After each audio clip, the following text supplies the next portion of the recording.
তো বাইক দেখতে পাচ্ছ হন্ডা শাইন G6, সে কদিন ধরে এই ব্রেকটা লুজ কাজ করছিল, বুঝতে পারছিলাম। প্রথমে ভেবেছিলাম যে মাস্টার সিলিন্ডার কিট যেটা আছে ওটা হয়তো নষ্ট হয়ে গেছে, কিন্তু তাও আমি এটাকে খুলেছিলাম, খুলে গ্রিস করে দিয়েছিলাম। তো তারপরে আজকে যখন খুলি তখন ব্রেক প্যাডটা দেখছি, দেখো কন্ডিশন দেখো, তো শেষ, খতম একেবারে। এটা প্রায় 6 মাস পুরনো ব্রেক প্যাড, আমার স্যালুটোর ব্রেক প্যাড ছিল।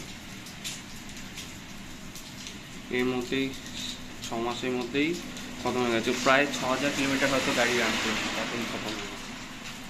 তো এখন যে ডিসপ্যাডটা লাগাবো ওটা হচ্ছে ওই লোকাল ডিসপ্যাড ASK, এবার বলতে পারো খুব ভালো ডিসপ্যাড। 100 টাকা নিয়েছে, দোকান থেকে কিনেছি, দেখিয়ে দিচ্ছি। আমার স্যালুটো ASK 185 টাকা দাম, 100 টাকা নিয়েছে। তো এটা লাগাবো, এর ফিডব্যাক দেবো কেমন হয়। আর দেখতে পাচ্ছ বাইরে বৃষ্টি হচ্ছে, এদিকে গাড়ির চেন ওয়াশ করা হয়েছে, প্লাস ডিসপ্যাড চেঞ্জ হচ্ছে। সো অনেক কাজ, চেনটা সারফেস করে দিয়ে এরকম হাই কন্টেন্ট পাওয়ার জন্য।